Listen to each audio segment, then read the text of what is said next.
My name is Janina Kazada, and I am a pianist and a teacher and director of family music classes called Foothills Music Together.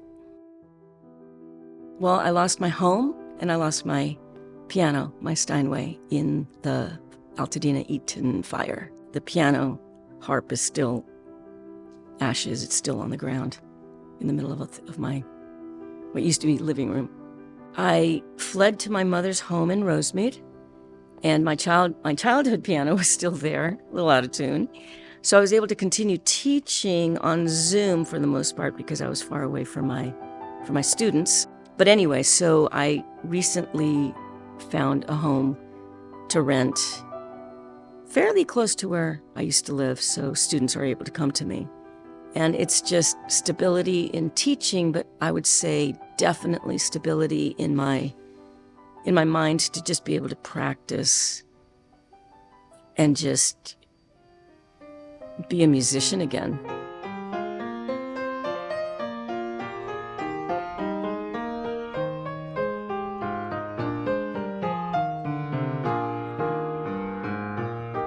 What I know about the piano is that it has been in the Garrett house, the president's house at Harvey Mudd. As far as I know, it's been there since the construction of the house. The piano technician who looked at it dated it to late 1950s, so I'm imagining that it was brought here at the founding of the college. This piano, a Bösendorfer, this piano that has brought music to this campus for so many years. To have this this special new home was a heartwarming thing in the midst of this great tragedy of our community here. Nice. Beautiful. The fire happened on a Wednesday morning. I didn't teach. I taught piano the following Tuesday. But I also kept my family music classes going. So I taught those classes, and those are with infants through kindergarten and their parents.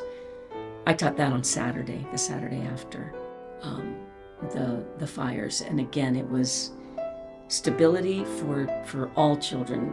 It's so important to keep something constant in a child's life, especially in times of devastation. But selfishly, it was for me. Same with the piano lessons, because when I teach, I'm very much involved and focused, and if I've got devastation in my own life and hardship and everything, the teaching pulls me through. I am extremely grateful to the Harvey Mudd College and to Professor Bill Alves, who thought of me with his wife, Lynn Burroughs, that I was in need of a piano, but it could have been any piano, but it's a gorgeous Bösendorfer, and I am so grateful for it to be given to me and to be in my home for the rest of my life.